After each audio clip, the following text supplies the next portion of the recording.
대기업 사위 보려면 이 정도는 해야 되는 거 아니에요? 우리 아들이 이직에 배려를 했다고요. 어이가 없어서 내가 이 말까지는 안 하려고 했는데. 난가 첫 상견례 날 제가 얼마나 참았는지 아세요? 7급 공무원.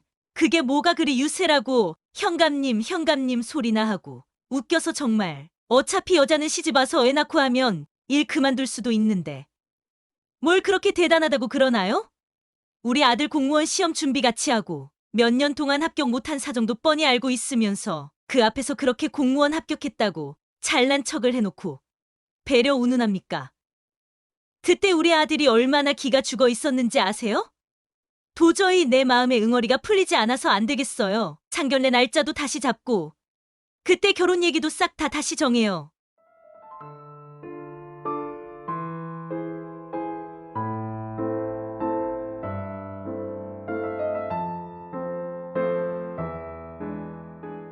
사연을 듣고 난 후 각자의 의견을 댓글로 남겨주시기 바랍니다.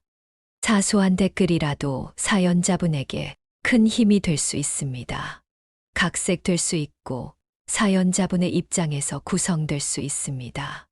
육복자 여사는 어린 시절부터 남다른 끈기와 집중력을 가지고 있었습니다. 그녀가 자라난 시골 마을에는 큰 재미거리도 없었고 그저 매일의 고된 농사일과 집안일이 반복되었습니다.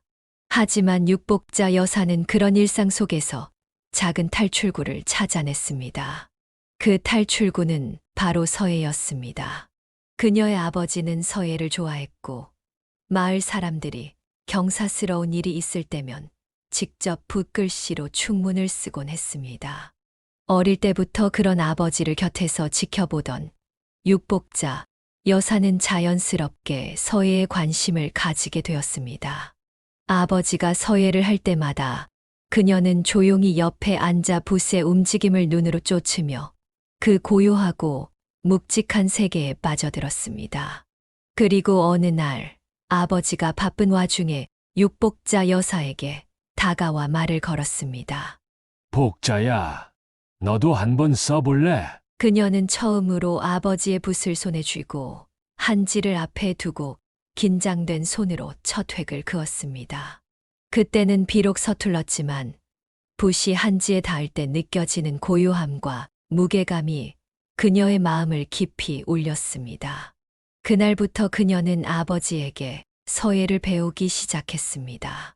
서예는 단순한 글씨를 넘어 마음을 다스리는 법을 가르쳐 주었고 육복자 여사에게는 복잡한 일상 속에서 마음을 정리할 수 있는 소중한 시간이었습니다.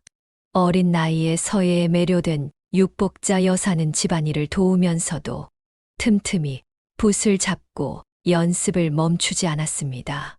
아버지는 딸의 재능을 알아보고 그녀를 칭찬하며 격려했습니다. 복자야, 내 손끝에서 나오는 글씨가 날이 갈수록 더 단단해지고 있구나. 내 마음이 고요해질수록 글씨도 아름다워질 거야. 그녀는 서예를 통해 자신의 마음을 다스리며 고된 시골 생활 속에서도 자존감을 키웠습니다. 서예는 그녀에게 단순한 취미가 아니라 인생을 바라보는 태도와 힘든 순간을 이겨내는 원동력이 되었습니다. 서예를 할 때마다 그녀는 세상의 번잡함에서 벗어나 자신만의 조용한 세계로 빠져들었고 그곳에서 평온을 찾았습니다. 시간이 지나고 육복자 여사는 성인이 되어 서울로 상경했습니다. 도시 생활은 예상했던 것보다 훨씬 더 거칠고 힘들었지만 그녀는 포기하지 않았습니다. 방직 공장과 수산시장에서 일을 하며 생계를 이어가던 중 그녀는 남편 김영수 씨를 만나게 되었습니다. 그는 수산시장에서 함께 일하던 동료로 그녀의 성실함과 책임감에 매료되어 조금씩 다가왔습니다. 결국 두 사람은 결혼을 결심하게 되었습니다. 결혼 후 그는 여전히 수산시장에서 일하고 있었지만 그의 마음속에는 더 나은 삶을 위한 꿈이 있었습니다. 그는 시장에서의 작은 성공에 만족하지 않고 더 큰 기회를 찾아 나서기로 결심했습니다. 그는 자신의 사업을 확장하고자 했고 시장에서 사람들을 만나며 사업 기회를 엿보던 중 한 번의 중요한 기회를 얻게 되었습니다. 어느 날 수산시장에서 일하던 그는 오래전부터 친분이 있던 시장의 한 상인으로부터 이야기를 듣게 되었습니다.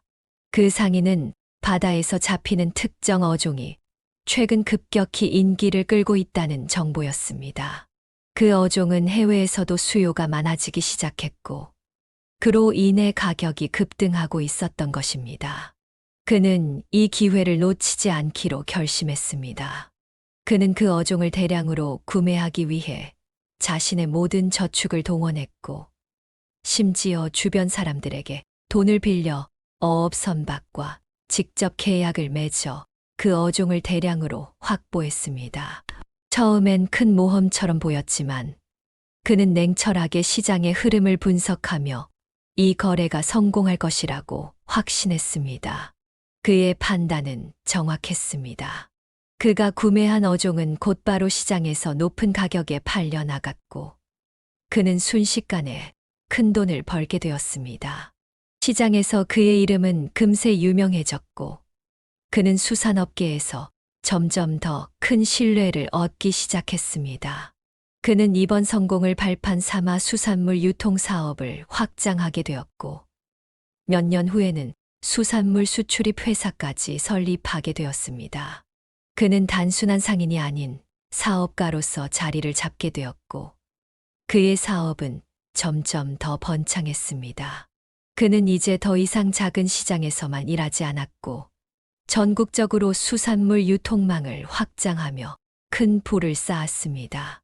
그는 성공했지만 그 과정에서도 늘 자신의 성실함과 근면함을 잃지 않았습니다. 그와 육복자 여사는 결혼 후 행복한 시간을 보내며 가정을 꾸렸습니다. 그 사이 두 사람은 딸을 낳았고, 그녀는 그들의 삶에 새로운 빛이 되었습니다. 그는 딸이 태어나자 그 누구보다도 기뻐하며 그녀를 세상에서 가장 소중한 존재로 여겼습니다. 바쁜 사업 속에서도 틈틈이 시간을 내어 딸과 함께 시간을 보내며 아버지로서의 책임을 다하려 노력했습니다. 육복자 여사 또한 남편의 성공과 딸의 출생으로 한층 더 충만한 삶을 살고 있었습니다.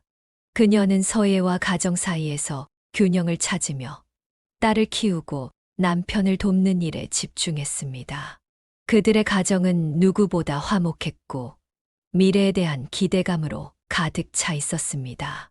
딸의 웃음소리와 그의 성공적인 사업 덕분에 그들의 일상은 행복 그 자체였습니다. 하지만 어느 날 그가 갑작스러운 병세를 보이기 시작했습니다. 처음에는 단순한 피로라고 생각했지만 시간이 지날수록 그는 쉽게 지치고 심한 통증에 시달리기 시작했습니다. 병원을 찾은 그는 그곳에서 암 진단을 받았습니다. 그것도 상당히 진행된 상태의 암이었습니다. 이 충격적인 소식은 육복자 여사와 가족 모두에게 청천벽력과 같았습니다. 그는 그동안 성실히 살아오며 건강을 관리한다고 생각했지만 암은 어느새 그의 몸을 침범해버린 것이었습니다. 육복자 여사는 그 소식을 듣고 한동안 아무 말도 할 수 없었고 남편을 잃을지도 모른다는 생각에 가슴이 무너졌습니다. 그는 처음에는 암 투병에 강한 의지를 보이며 가족들에게 희망을 주었습니다. 하지만 시간이 지날수록 그의 상태는 악화되었습니다. 병원에서 온갖 치료를 다 받았지만 암은 그의 몸을 점점 더 지배해 갔습니다. 육복자 여사는 남편을 곁에서 간호하며 최선을 다해 그를 돌봤지만 그의 병세는 나아지지 않았습니다. 딸은 아직 어렸기에 아버지의 상태를 온전히 이해하지 못했지만 아버지의 얼굴이 점점 창백해지고 몸이 쇠약해져 가는 것을 감지할 수 있었습니다. 그는 딸이 자신을 바라볼 때마다 미소를 짓기 위해 애썼고 딸에게 자신의 약한 모습을 보여주지 않으려 했습니다. 하지만 결국 그는 더 이상 버티지 못하고 침대에 눕게 되었습니다. 육복자 여사는 그의 곁을 한순간도 떠나지 않았고 마지막 순간까지 남편을 지켰습니다. 그는 아내와 딸에게 마지막 말을 남기며 조용히 눈을 감았습니다. 그는 그렇게 조용히 세상을 떠났습니다. 그의 죽음은 육복자 여사와 딸에게 큰 상처로 남았습니다. 육복자 여사는 그토록 사랑했던 남편을 잃은 슬픔에 깊이 빠졌지만 딸을 위해 무너지지 않기로 결심했습니다. 그녀는 남편의 유산인 사업을 정리하고 딸과 함께 새로운 삶을 이어나갔습니다. 남편의 죽음은 육복자 여사에게 크나큰 슬픔을 안겨주었지만 그녀는 그와의 추억을 가슴 깊이 새기며 딸과 함께 강하게 살아가기로 다짐했습니다. 그리고 시간이 지나 딸은 대학에 졸업하고 사회에 나오게 되었습니다. 혼기가 꽉 찬 그녀의 딸에게는 7년을 사귄 애인이 있었습니다. 20대 후반의 대학원에서 만난 상대는 딸보다 1살 연상의 선배였고 키도 훤칠하고 서글서글한 인물도 좋은 청년이라 그녀도 참 좋아했습니다. 그래서 결혼 허락까지 했습니다. 서로 만난 지 5년이 넘었을 때 조금 늦은 감이 없진 않았지만 양가에서 결혼을 시키자는 이야기가 나왔고 양가 가족들만 모여 식사하며 간단하게 약혼식을 올렸습니다. 양가 상견례를 하기 반년 전에 그녀의 딸이 7급 공무원에 합격했습니다. 그래서 양가 가족들이 모여 그녀의 딸의 공무원 합격과 발령에 대해 궁금해하며 이야기를 나누었습니다. 그녀의 가족은 자신과 딸뿐이었지만 예비 사돈댁은 일남일녀라 총 4명이 상견례 자리에 나왔습니다. 사돈집 딸의 인상도 좋았고 특히 바깥 사돈이 공무원을 30년간 하시다 퇴직하셔서 그런지 그녀의 딸 공무원 합격에 입이 마르도록 칭찬을 하시고 예뻐해 주셨습니다. 상견례 자리에 합격 선물까지 따로 들고 오실 정도였습니다. 우리 장남이 올해 만난 아가씨가 있다고 해서 누군가 했더니 이런 참한 사람인 줄 몰랐네요. 제가 좀 더 빨리 알았으면 결혼을 일찍 앞당겼을 텐데 말입니다. 상견례 앞두고 고시도 패스하고 축하할 일들이 많이 생기네요. 아닙니다. 사돈딸한테 남자친구 부모님이 많이 챙겨주시고 좋다는 말은 들었는데 직접 보니 기운이 너무 좋으세요. 아이를 예쁘게 봐주시니 제가 더 감사할 따름이고요. 겸손하십니다. 따님은 이제 현감님인거려. 조선시대 사또죠. 너무 자랑스러우시겠어요. 저는 공무원 쪽은 잘 몰라서요. 제 딸이 현감이라고요?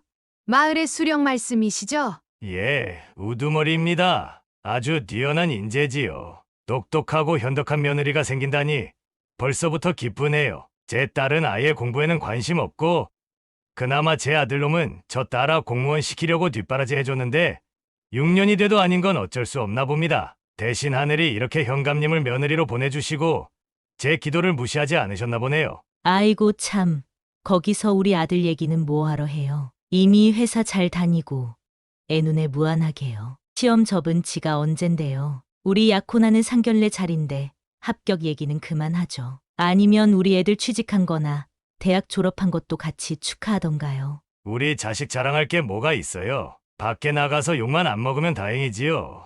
딸은 전문대 졸업한 거 아니면 아들 녀석 중소기업 계약직으로 취직한 거 뭘 축하해요. 내가 창피스러워서 모임에 나가서 입각 닫고 있었던 거 알아요?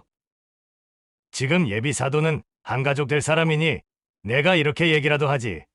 다른 친구 자식들은 대기업이나 공무원에 다 자리 잡고 잘 나가요. 이제라도 모임 나가서 예비 며느리 현감님이라고 자랑도 하고 얼마나 좋겠어요. 그래도 우리 애들은 인물이 좋잖아요. 우리 아들 학창 시절부터 키 크고 인물 좋다고 배우시키라는 얘기 얼마나 많이 들었는데 우리 딸도 미스코리아 나가라고 했다고요. 사람마다 잘난 부분이 다 다른 거라고요. 인물 좋은 유전자는 노력으로 되는 게 아니라서 더 귀해요. 허우대가 멀쩡하면 뭐해요. 아내 든 게 좋아야지. 암튼 애들 결혼 빨리 시킵시다. 사돈, 우리 아들 부족한 게 많지만 이해하고 보듬어 주세요. 애가 착해서 시키는 건 곧잘 합니다. 아닙니다. 사돈, 저희야말로 잘 부탁드립니다. 양가 가족들이 모여 단출하게 밥 한 끼 하는 자리였기에 예비 부부는 반지나 나눠 끼며 약혼식이라고 특별할 건 없었습니다. 다만 예비 사위가 너무 조용했던 것만 빼고요. 예비 사위를 처음 소개받은 건 딸과 교제한 지 1년 정도가 지났을 때였습니다. 가족이 딸과 그녀밖에 없어서였는지 그녀는 딸과 친구 같은 모녀 사이였습니다. 그래서 딸이 누구를 만나는지 친구들은 누가 있는지 모든 걸 서로 알고 있었고 딸도 자연스레 남자친구라며 데려왔습니다. 20대 중반 대학교 조교를 하던 딸은 대학원에 가서 심화 공부를 하고 싶다고 했고 거기에서 공부를 하며 남자를 만났습니다. 당시 예비 사위는 30줄이었고 대학원을 다니며 공무원 준비를 하고 있던 차였습니다. 사람들이 대학원 선후배로 만나던 시절엔 그런대로 공통점도 많고 잘 어울렸습니다.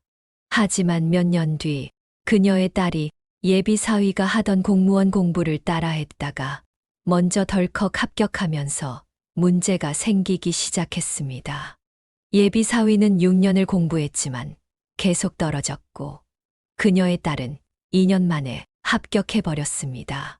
딸은 공무원 공부에 대해 남자친구가 많은 조언과 자료를 줬다며 자기 혼자 합격해서 너무 민망하고 미안하다고 했습니다. 아니나 다를까 예비 사위는 그 후 기가 많이 꺾여 있었습니다. 자꾸만 떨어지는 공무원 시험에 환멸을 느끼고 급기야 반년 전부터 시험도 다 그만두고 일반 회사 계약직으로 취직한 상황이 마음에 걸렸습니다. 그녀도 딸과 예비 사위가 5년이나 잘 사귀었고 나이들도 30대 초중반이니 결혼을 하면 둘이 하는 게 좋겠다는 생각은 했지만 걱정되는 건 어쩔 수 없었습니다.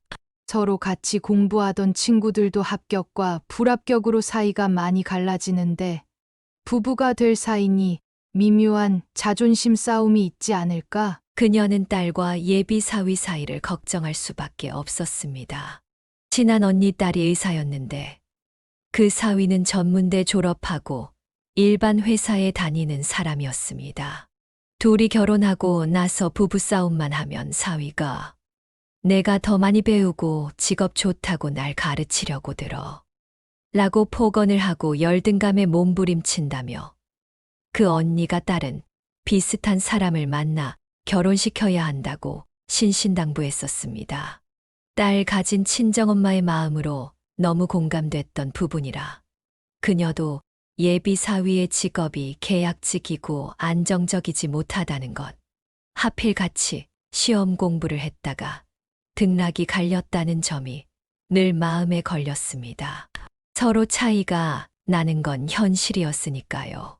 그래서 양가 상견례 후 사위가 다른 회사로 이직 준비를 하느라 결혼 준비를 천천히 하자고 했을 때 그녀는 격하게 찬성했습니다. 예비 사위도 자기 전공과 다른 회사에 취직하다 보니 계속 마음을 잡지 못하고 방황하는 것 같았습니다. 그녀는 30대 중반의 사위 나이를 생각하면 늦은 감이 없지 않았지만 아직 젊기 때문에 문제가 없을 거라고 생각했습니다. 인생 걸고 해보라며 응원해 줬습니다. 이직 준비를 한다고 하면서 결혼 준비도 그에 따라 미뤄졌고 사돈댁에서도 양해해줘서 고맙다고 했습니다. 딸아이가 안정적인 공무원이 됐으니 결혼 연기도 대수롭지 않게 생각하고 넘어갔습니다.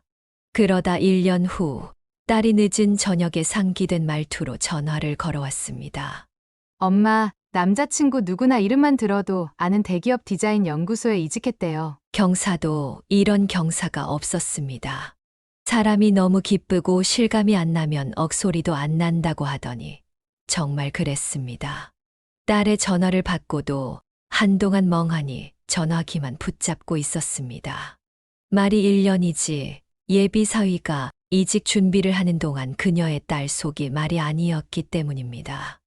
이제 본격적으로 발령이 나서 공무원 생활을 하는 딸이 고충을 토로하면 예비 사위가 내가 나보다 더 힘드냐? 공무원 주제에 버럭 화를 낸 적도 있었다고 합니다. 그래서 예민한 남자친구 앞에서 힘들다는 소리도 못하고 데이트도 제대로 못했던 시간들이었다고 했습니다. 그 말을 듣는데 얼마나 마음이 아팠는지 몰랐습니다. 하지만 그 고생 끝에 이런 경사가 생겼으니 어떻게 기쁘지 않을 수가 있겠습니까? 그녀가 사위에 대해 항상 꺼림칙했던 부분도 해소됐습니다. 이직 소식 이후 오랜만에 그녀의 집에 인사를 온 예비 사위 얼굴을 보니 항상 그늘져 있던 얼굴이 쫙 펴져 있었습니다. 이제 미뤄놨던 결혼 준비만 하면 되겠다 싶었습니다. 그녀는 사위의 이직 성공을 위해 얼마나 기도했는지 몰랐습니다.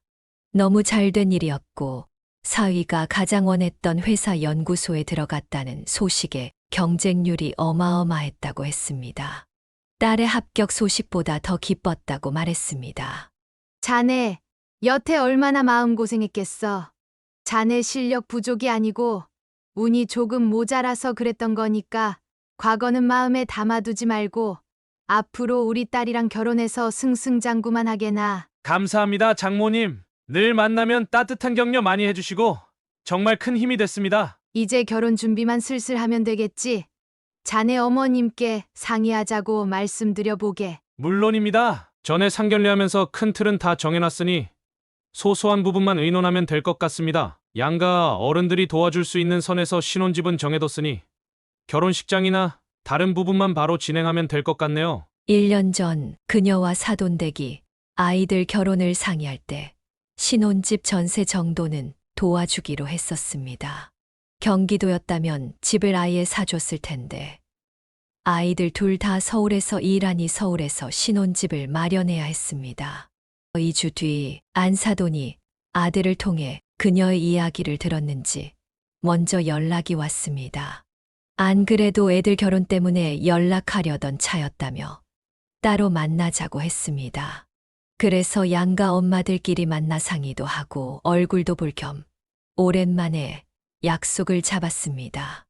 역시나 아들 일이 잘 풀려서인지 안사돈 얼굴도 활짝 펴져 있었습니다. 아이고, 사돈, 얼굴이 어찌나 광이 나는지 멀리서도 훤히 빛이 나네요. 너무 축하드립니다. 그동안 뒷바라지 한다고 수고하셨어요. 그러자 안사돈이 말했습니다. 진짜 요즘같이 마음 편히 발 뻗고 잔 게 얼마만인지도 모르겠네요. 저는 아들이 이직 준비한다고 해서 그런가 보다 했는데 그 회사가 어떤 회사인지 아세요? 우리나라 1등 기업 아닙니까? 세계에서도 말할 것 없지요. 요즘 축하 전화 받는 낙으로 살고 있습니다. 그런 의미로 오늘 점심은 제가 사고요. 저는 사위가 해낼 줄 알았습니다. 며칠 전에 봤는데 좋던 인물이 더 좋아졌더라고요. 제가 이렇게 흐뭇한데 사돈은 더 기쁘시겠지요. 아유, 뭐려. 제 아들이라서가 아니라 웬만한 연예인들보다 더 멋지지 않나요? 어릴 적부터 인기 투표에서 1등을 놓치지 않더니 이제는 회사까지 1등 기업으로 들어가다니. 칭찬에 인색한 저희 바깥의 양반도 이번엔 칭찬일색이에요. 네. 네. 암요. 그렇게 해야죠. 그건 그렇고 저희 신혼집부터 빨리 진행해야 할 것 같아요. 얼마 전에 아이들 지분 정해뒀다고 하니 저희가 우선 계약금만 해주면 되지 않을까요? 그 후에 식장이나 예식 이야기도 마저 정하고요. 아, 제가 그 전에 말을 안 했었나요? 요즘 정신이 없어서 깜빡하고 있었네요. 다름이 아니라 애들 신혼집 위치를 다시 정해야 돼요. 서울 강북 쪽은 좀 그렇고 강서나 아예 김포 쪽으로 변경해야 할 것 같아요. 네. 그게 무슨 말씀이세요? 아이들이 얼마 전에 강북 쪽 아파트 보고 왔다고 했는걸요. 강서나 김포 쪽으로 집을 구하자고요. 왜요? 아니, 제가 며느리 아기한테 진지하게 물어봤어요. 밥은 할 줄 아냐고요. 그랬더니 밥이랑 계란 프라이, 라면 정도는 할 줄 안다고 하더군요. 세상에나 나이가 30대 중반이 다 돼 가는데 그렇기만 할 줄 안다고 하면 어떻게 해요? 평소에 집안일이나 요리는 전혀 안 알려주셨나 봐요. 제 아들은 아침을 꼭 먹도록 버릇이 되어 있는데 며느리가 밥도 안 차려주고 그러면 안 되죠. 제가 근처에 데리고 살면서 며느리 집안일도 가르치고 아들 밥도 챙겨야겠어요. 그녀는 안사돈의 말을 들으며 어이가 없었습니다. 그렇게 하려면 저희 집에 있는 김포나 강서 쪽으로 와야죠. 저희 집이 문중을 이끌어가는 집안이라 시집을 오면 기본적으로 배워야 될 것들이 꽤 있답니다. 1년에 제사도 12번 정도 있고요. 며느라기가 알아야 할 것들이 까마득하네요. 안사돈의 얼굴은 사뭇 진지하고 확신에 차 있었습니다. 요즘 젊은 세대에 남자 여자 나누어 하는 일이 있다는 얘기를 들어본 적도 없었고, 어차피 지금 예비 사위는 일 때문에 서울에서 혼자 자취하고 있는데 무슨 소리인가 싶었습니다. 생각해보니 양가 결혼 허락과 약혼은 했지만 가풍에 대해서는 자세히 알지 못하는 부분이 있었음을 깨달았습니다. 물론 여자가 시집가서 집안일과 요리를 주로 하는 것이 일반적이긴 했지만 안사돈이 말하는 분위기는 그녀의 딸이 시집살이를 어마어마하게 할 것이라는 뜻으로밖에 들리지 않았습니다. 대화를 나누다 보니 서로 미묘하게 어긋나는 것이 느껴졌습니다. 그래서 그녀는 신혼집에 대해 왜 그전에는 얘기를 하지 않았냐고 물었습니다. 애들 바쁜 시간 쪼개서 부동산에 집 보러 다녔는데 이제 와서 다 없고 시댁 근처로 신혼집을 정하자니요. 그것도 애들 직장과는 멀리 떨어진 곳인데요. 그녀는 조금 불안해지며 물었습니다. 사돈, 애들한테 신혼집을 강북 말고 시댁 근처로 하라고 말해보셨어요? 제가 보기엔 전혀 모르는 눈치던데요. 가계약할지 고민 중이라는 말까지 들었다는데 모르셨나요?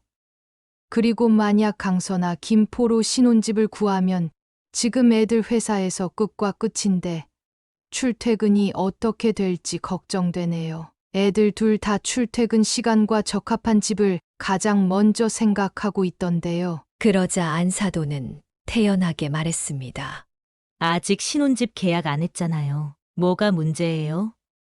출퇴근이야 지하철이든 뭐든 하면 되는 거죠. 전 대수롭지 않다고 생각돼요. 그러게 진작 따님한테 음식도 가르치고 하셨으면 이런 일 없잖아요. 저도 딸 가진 부모로서 그렇게 아무것도 안 가르치고 시집 보내는 건 아니라고 생각해서 제 막내딸은 집안일 많이 가르쳐 놨어요. 다들 말은 안 해도 딸이 집안일 못하면 친정엄마 욕먹이는 거잖아요. 안 그래요?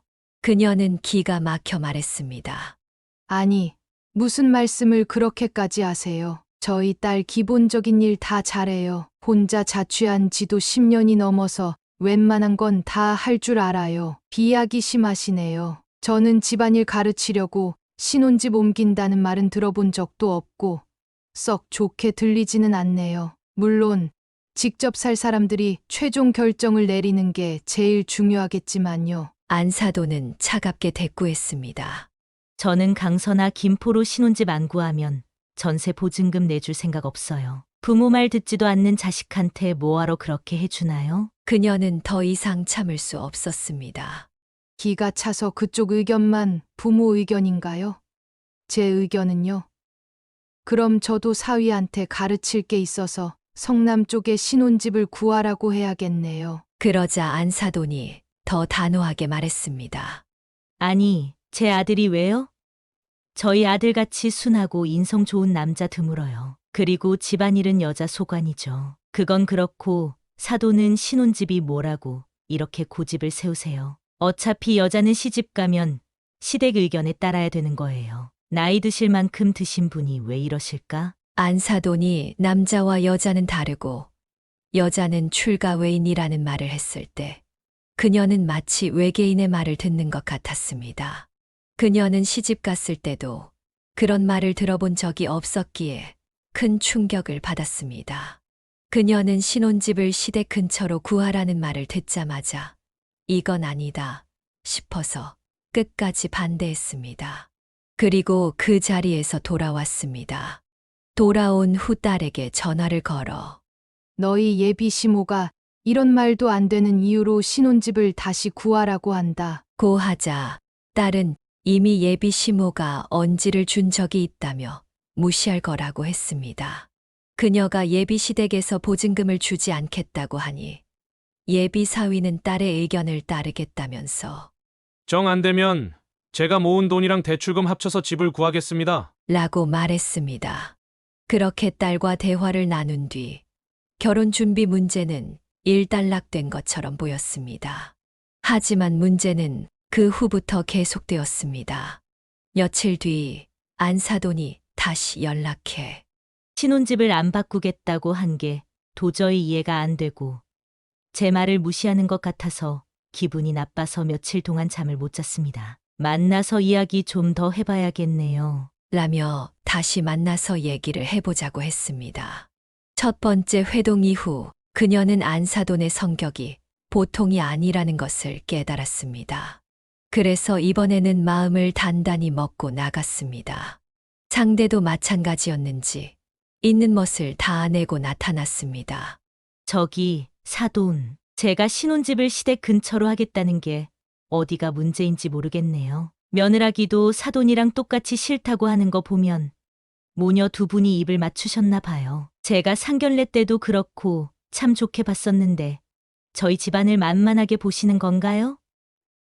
신혼집 하나도 안 맞춰주시겠다니 다른 얘기를 해볼게요. 신혼집은 저희 쪽에서 그냥 넘어간다 치고 그럼 예단은요? 예단이라도 받아야겠습니다. 그녀는 조금 당황하며 말했습니다. 저기, 사돈, 저희 양가 서로 예단을 생략하기로 결정한 부분이지 않나요? 안사돈께서야말로 저희 딸과 저를 아주 만만하게 보시나 봅니다. 신혼집에 이어 예단까지 부활시키는 걸 보니 마음의 변덕이 심하신 분이네요. 안사돈은 어이없다는 듯이 대꾸했습니다.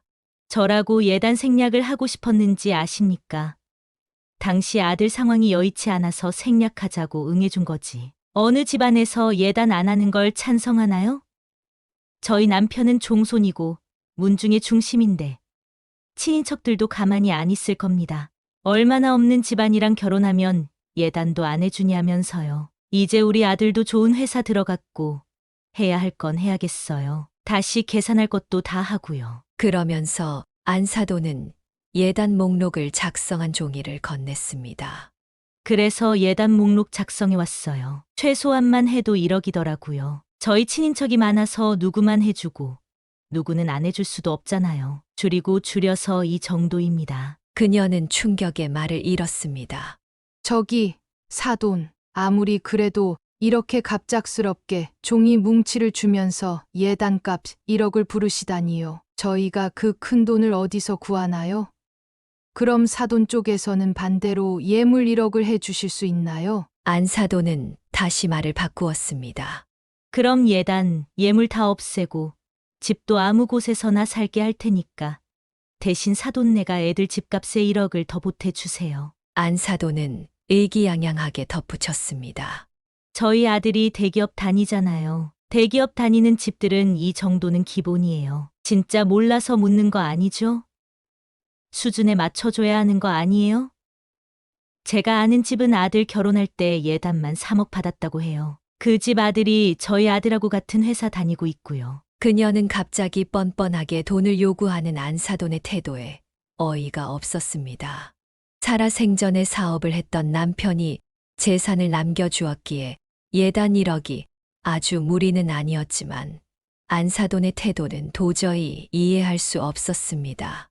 말끝마다 우리 아들이 대기업 다니니까 이 정도는 해야 한다며 계산을 다시 해야겠다고 주장하는 모습이 제정신이 아닌 것 같았습니다. 그녀는 더 이상 이 상황을 마주하고 싶지 않아 예비 사돈에게 뒤에 약속이 있다는 핑계를 대고 집으로 돌아왔습니다. 그날 밤 그녀는 침대에 누워 깊은 고민에 빠졌습니다. 이 결혼이 과연 잘 될 수 있을까? 결혼을 해도 문제, 하지 않아도 문제일 것 같은 기분 나쁜 예감이 들었습니다. 예단 1억 사건 이후 그녀는 안사돈의 연락을 일부러 무시하기 시작했습니다. 그런데도 안사돈은 계속 연락을 하며 결혼 준비를 핑계로 그녀를 볶아댔습니다. 그러던 중 안사돈은 그녀의 딸이 일하는 곳에 찾아가 단판을 짓겠다고 협박했고 결국 그녀는 다시 안사돈을 만나기로 했습니다. 세 번째 만남에서도 안사돈의 태도는 별반 다르지 않았습니다. 지난번 만남 때는 예단 요구로 어이가 없었는데 이번 만남에서도 안사돈은 끊임없이 말을 바꿨습니다. 그녀는 속으로 생각했습니다. 나름 60평생 살면서 많은 사람을 겪어봤는데 겉모습만으로 사람을 판단할 수 없는 게 사실이구나. 안사돈은 신혼집도 예단도 안 된다며 끊임없이 요구를 했습니다. 이래서야 결혼 진행이나 할 수 있겠나요? 요즘 저희 아들이 대기업에 들어갔더니 업무량도 늘고 적응하느라 어찌나 피곤해하는지 몸이 축나고 있어요. 차돈께서 결혼 준비에 대해 의견 일치를 보이지 않으시는 것도 있고 이번엔 그냥 결혼 날짜를 좀 미루죠. 1년 정도 저희 아들이 새 회사에 적응할 때까지 결혼을 미뤄야겠어요. 애들하고도 다시 준비하자고 해요. 안사돈은 그렇게 말하며 다시 한번 결혼 날짜를 미룰 것을 제안했습니다. 안사돈도 참 대단한 사람이었습니다. 그녀와 따로 만난 것도 이번이 세 번째였고 그동안 결혼 준비도 3번이나 변경하자는 요구를 해왔습니다. 이번에는 아예 결혼 날짜까지 미루자고 했습니다. 아들의 회사 적응을 핑계로 1년이나 연기하겠다는 말에 그녀는 기가 찼습니다. 정말 맞추기 힘든 상황이었고 배려라는 것이 조금도 보이지 않았습니다. 그녀가 신혼집 문제에 대해 반대하자 안사돈은 화가 난 얼굴로 상견례까지 다시 하자고 했습니다. 대기업 사위 보려면 이 정도는 해야 되는 거 아니에요? 우리 아들이 이직에 배려를 했다고요. 어이가 없어서 내가 이 말까지는 안 하려고 했는데 난가 첫 상견례 날 제가 얼마나 참았는지 아세요?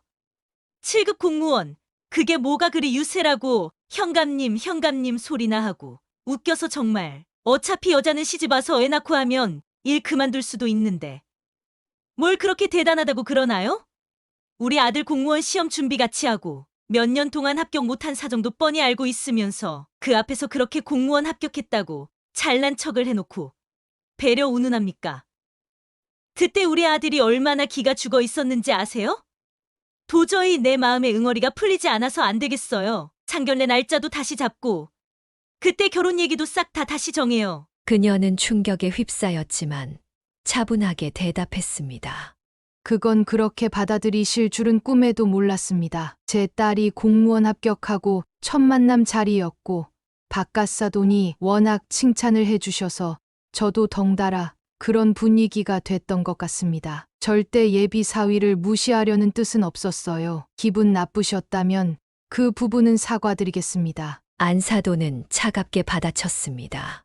당연히 그래야죠. 저희 집 뭐라 할 생각 말고 그쪽 행동이나 조심하세요. 진짜 잘난 사람은 그런 자리에서 함부로 나대지 않아요. 저는 그 부분에서 많이 실망했어요. 그런 며느리 어차피 시집 와도 기고만장할 거 아닙니까?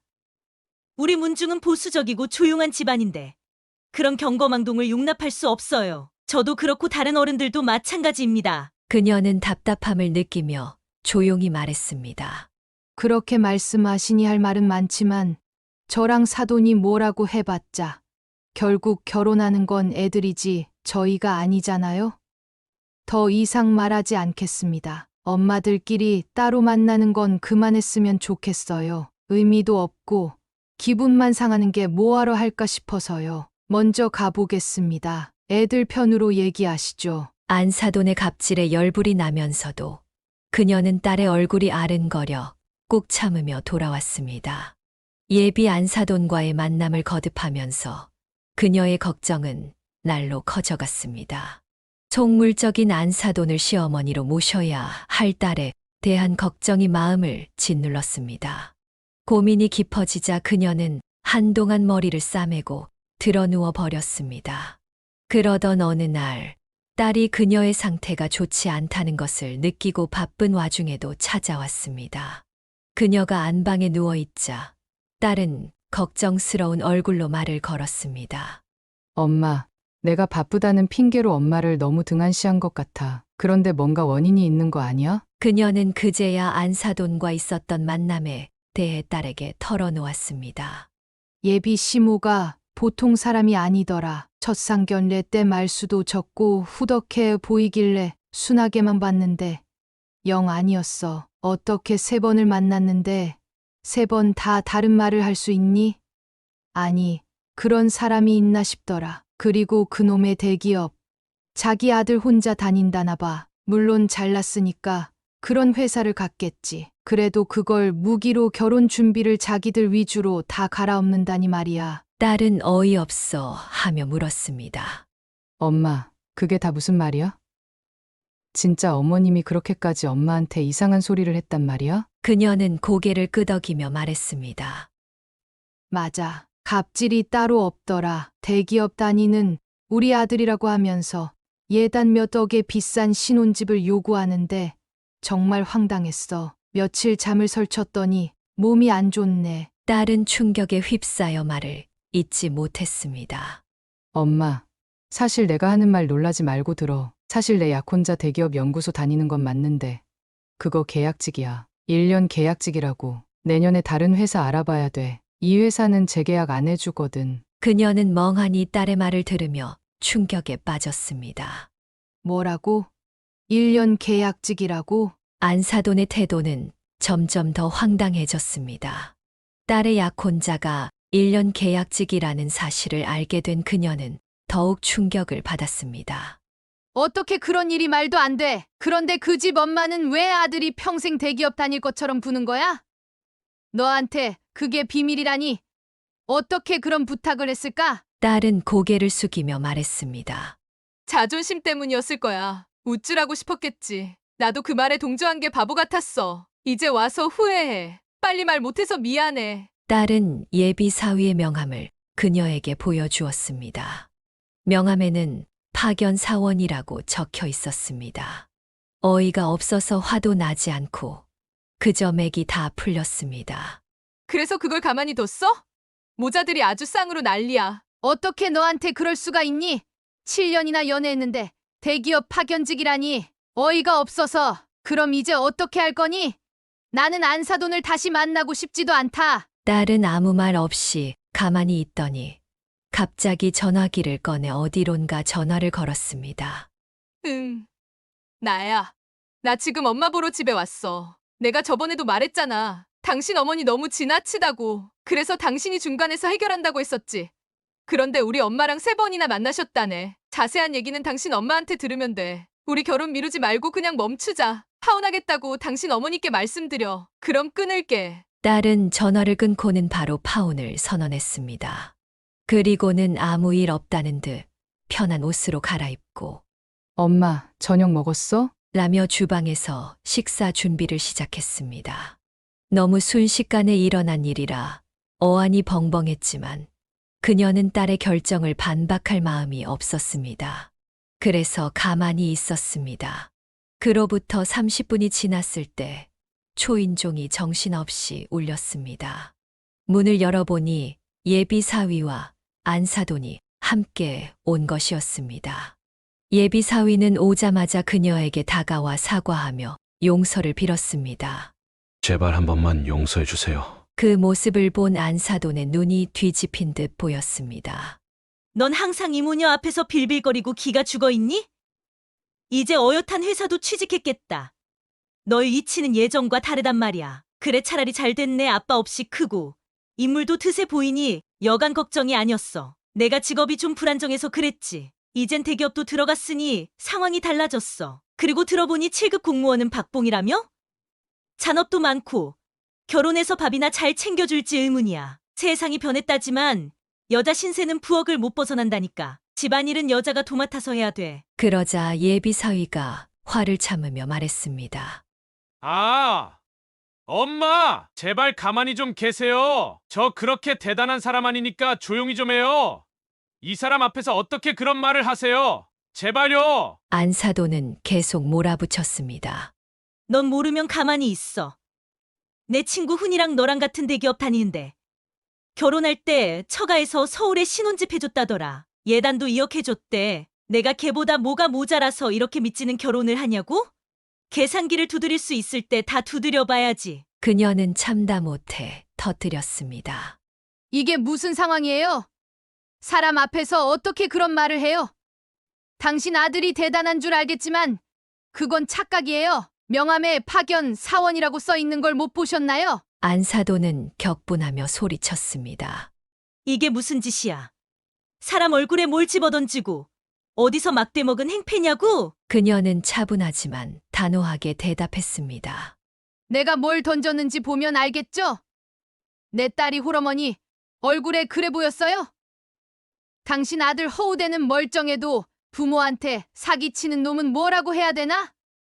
요즘 말로 인성 문제 있는 건 분리수거도 안 된다더군요. 고시 패스하고 잘난 내 딸이 저딴 계약직과 약혼까지 해줬으면 이게 웬 떡이냐고 업보 다녀도 모자랄 판의 주제도 모르고 날뛰네요. 당신 아들이 뭐 하버드를 나왔나요? 반년 남은 계약직으로 결혼하려고 난리치는 걸 보니 한심해요. 그 안에 다른 혼처나 구하세요. 우리랑은 앞으로 다신 엮이지 말고요. 그녀는 딸과 함께 결단을 내렸습니다. 이제 더는 이 가족과 엮일 일이 없다는 확신이 들었습니다. 안사돈은 그녀가 던진 명함을 멍하니 내려다보다가 오히려 그녀와 딸을 향해 사기 행각을 벌인다고 비난했습니다.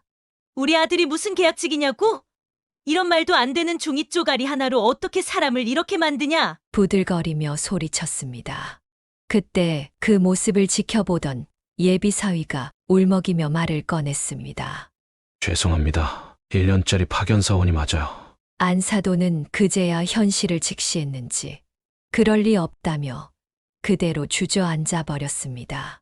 함께 오열하는 모자의 모습을 뒤로하고 그녀와 딸은 조용히 식당을 나왔습니다. 엉엉 우는 두 모자가 전혀 불쌍하지도 않았습니다. 오히려 저런 집안과 100년 가약을 맺을 뻔한 사실이 얼마나 소름 끼쳤는지 집에 돌아와 목욕을 하며 재개를 했습니다. 그녀는 그렇다 쳐도 7년간 사귄 남자와의 결혼이 깨진 것은 딸에게 큰 상처가 될까 걱정이 되었습니다. 딸은 어머니를 걱정시킬까봐 아무 말도 하지 않고 감정을 내비치지 않았습니다. 시간이 흘러 딸이 일하는 곳에 안사돈과 예비 사위가 계속 찾아왔다는 사실을 알게 되었습니다. 안사돈은 그녀가 일하는 노인복지회관까지 찾아와 애원하고 난리를 쳤는데 딸에게는 더 심했을 것입니다.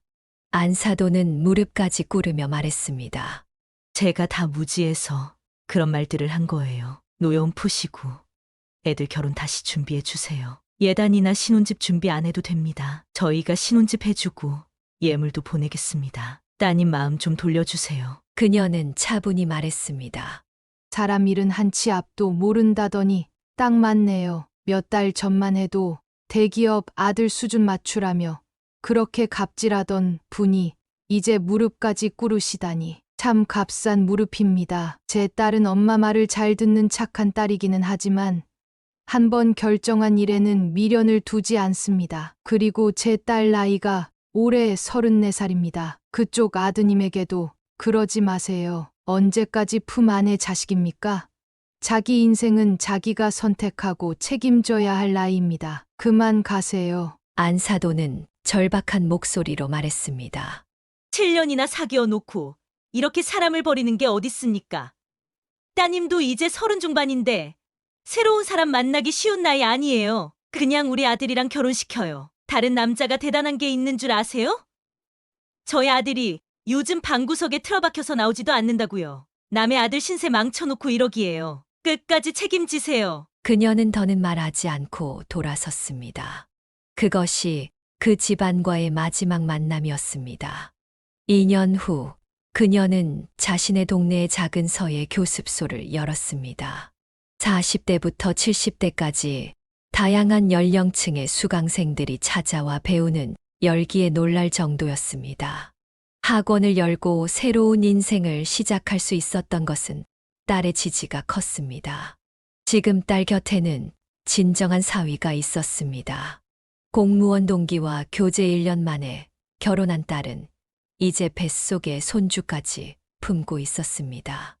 딸은 자신만의 가정을 꾸린 후에도 그녀가 외로워하지 않을까 늘 신경을 썼습니다.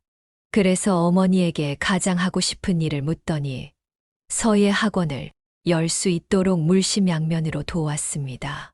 딸과 사위 덕분에 지금의 서예 교습소가 탄생했습니다. 지금은 과거 딸에게 불어닥쳤던 풍파가 꿈처럼 느껴질 만큼 그녀는 행복하고 편안하게 지내고 있었습니다. 어느 날 딸이 문득 그때 모자 얘기를 꺼냈습니다. 파혼 이후 2년 만에 처음 꺼내는 이야기였습니다. 엄마, 내가 대학원 사람들을 통해 가끔 전 남자친구의 소식을 듣는데 들어보니까 대기업 계약직 끝나고 오랫동안 백수로 지냈대. 지금은 작은 중소기업 말단으로 일하는데 부실 경영이라 언제 회사가 문 닫을지 모른다고 하더라고. 그래서 일하면서 공무원 준비도 같이 한다는데 공부만 해도 6년 동안 낙방했잖아. 일을 하면서 가능할까 싶어. 선도 보러 다닌다는데 그 집이 원하는 그런 여자들이 나이 많고 능력 없는 남자를 만나겠어? 딸은 쓴웃음을 지으며 말했습니다. 그 집 제사가 1년에 12번이라던데 진짜 그게 다 자기 복을 발로 찬 거지. 그녀는 딸의 말을 들으며 미소를 지었습니다. 딸이 겪었던 어려움은 이제 완전히 지나간 일이었습니다. 육복자 여사님의 사연은 여기까지입니다. 속 시원한 복수가 후련합니다. 사연을 듣고 댓글을 남겨주시기 바랍니다. 사소한 의견일지라도 사연자분에게는 큰 힘이 됩니다. 노골적인 악성 댓글은 사연자분에게 상처가 될 수 있으니 삼가주시기 바랍니다.